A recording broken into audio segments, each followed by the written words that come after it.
So ఇక్కడ C2H కానీ లేకపోతే పర్మనెంట్ జాబ్ రోల్ కానీ కమింగ్ డేస్లో చాలా మార్పులు అయితే జరగబోతున్నాయి. One of the biggest change అయితే నేను ఎక్స్పెక్ట్ చేస్తున్నాను, ఎందుకంటే ఆల్రెడీ ఇది కొంత జరుగుతూ ఉంది. చేంజ్ అయితే నేను కూడా చూస్తూ ఉన్నాను. ఏంటి అంటే ఇక నుంచి మీ జాబ్ ఎప్పుడు సేఫ్టీ అనేది, మీ జాబ్ ఎప్పుడు ఉంటుంది, ఎప్పుడు కంపెనీ నుంచి బయటకు వస్తారో చెప్పలేని పరిస్థితి. చెప్పలేని పరిస్థితి అంటే కొంత మనకు అవగాహన ఉంటుంది.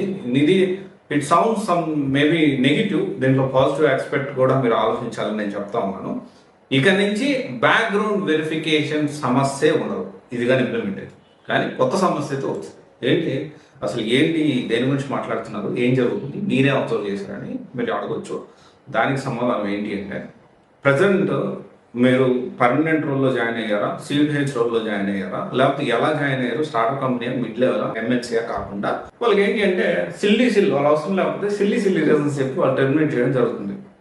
అండ్ ఇంకోటి గమనించండి, పర్మనెంట్ రోల్స్ తగ్గుతూ వస్తున్నాయి, ఓన్లీ కాంట్రాక్ట్ హైర్ రోల్సే పెరుగుతూ వస్తున్నాయి. ఏంటి దీనివల్ల నష్టమా లాభమా అనేది మనం మాట్లాడుకుంటే it is completely individual person to person ఉంటుంది ఇదైతే. సో ఇక్కడ మెయిన్గా ఏంటి అంటే ఇక నుంచి ఎలా ఉంటుందంటే, మీకు జనరల్ ఇప్పుడు చూస్తున్నాం పర్మనెంట్ జాబ్ ఏమి సెక్యూరిటీగా లేదు, అలాగని చెప్పి టెంపరీ జాబ్ సెక్యూర్ లేకుండా కూడా లేదు. కంప్లీట్లీ ఏంటి వాళ్ళకి అవసరం ఉంటే ఉంచుతున్నారు, లేదా తీసేస్తున్నారు.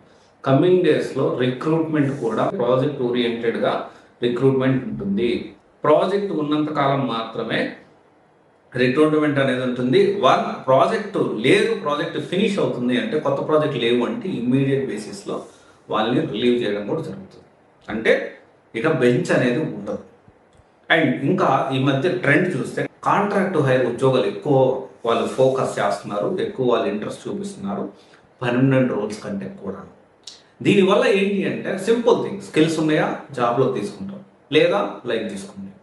Simple thing. దీంట్లో బ్యాక్గ్రౌండ్ వెరిఫికేషన్ చేయడం ఇక నుంచి ఎలా ఉండబోతుంది అంటే, క్లియర్గా బెంచ్ అనే కాన్సెప్ట్ ఉండదు. అంటే ప్రాజెక్ట్ ఉందా, ఈ ప్రాజెక్ట్ కోసం రిక్రూట్మెంట్ చేసుకుంటారు, ప్రాజెక్ట్ అయిపోయిన తర్వాత వాళ్ళకి రిక్వైర్మెంట్, మీ స్కిల్స్ ఫర్దర్ ప్రాజెక్ట్ మ్యాచ్ అవుతుంటే they will continue, otherwise they will relieve. దీనివల్ల బ్యాక్గ్రౌండ్ వెరిఫికేషన్ అనేది, ఇక బ్యాక్గ్రౌండ్ వెరిఫికేషన్ సంబంధం లేదు. ఎందుకంటే కాంట్రాక్ట్ హైర్ ఎక్కువగా ఏంటి అంటే బ్యాక్గ్రౌండ్ వెరిఫికేషన్ చూడరు, whether they fit in to this project or not. ఈ ప్రాజెక్ట్కి చేసే రిక్వైర్డ్ స్కిల్ దగ్గర ఉన్నాయా లేవా. ఇఫ్ నాట్ అక్కడి నుంచి వదిలేసేసి ఫర్దర్గా వేరే వాళ్ళని చూస్ చేసుకోవడం జరుగుతారు. సో దీనివల్ల అడ్వాంటేజ్ ఏంటి అంటే, ఎవరైతే మల్టీ టాలెంటెడ్ హైలీ స్కిల్డ్ ఎవరైతే పర్సన్స్ ఉంటారో వాళ్ళకి ఎప్పుడూ కూడా చేతి నిండా 2-3 అవకాశాలు ఉంటాయి. చాలా మంది బ్యాక్గ్రౌండ్ వెరిఫికేషన్ ఫెయిల్ అయ్యి చాలా టాలెంటెడ్ ఉన్నా కానీ బ్యాక్గ్రౌండ్ వెరిఫికేషన్ ఫెయిల్ అయ్యి జాబ్ చేయలేకపోతున్నారు. ఎనీవే వాళ్ళకి కాంట్రాక్ట్ హైర్లో కూడా అందుకంటే మంచి ప్యాకేజ్ ఇచ్చి చేయించుకుంటున్నారు.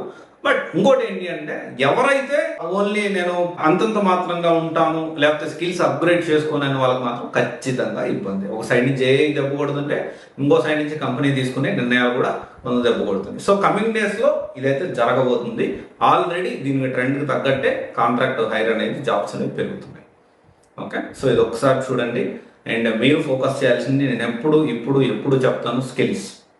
మీరు ఇంత త్వరగా ఎప్పటికప్పుడు అప్గ్రేడ్ అయితేనే you are in the market, లేకపోతే అవుట్ ఆఫ్ ద రేస్. రేస్లో ఉండాలా లేకపోతే out of the race, simple thing. రెండే విషయాలు. ఇంకోటి, కెరియర్ ఎప్పుడు కూడా ఇలా ప్రోగ్రెస్ అవుతూ స్కిల్స్ పెంచుకుంటూ వెళ్ళాలి. నేను ఈ స్కిల్స్ నేర్చుకునేంతవరకు చాలంటే అక్కడితో మన కెరియర్ అనేది స్టాగ్నేట్ అవ్వదు, ఖచ్చితంగా డౌన్ ఫాల్ అవుతుంది అనే విషయం మర్చిపోవద్దు. Okay, thank you. This is Raj signing off.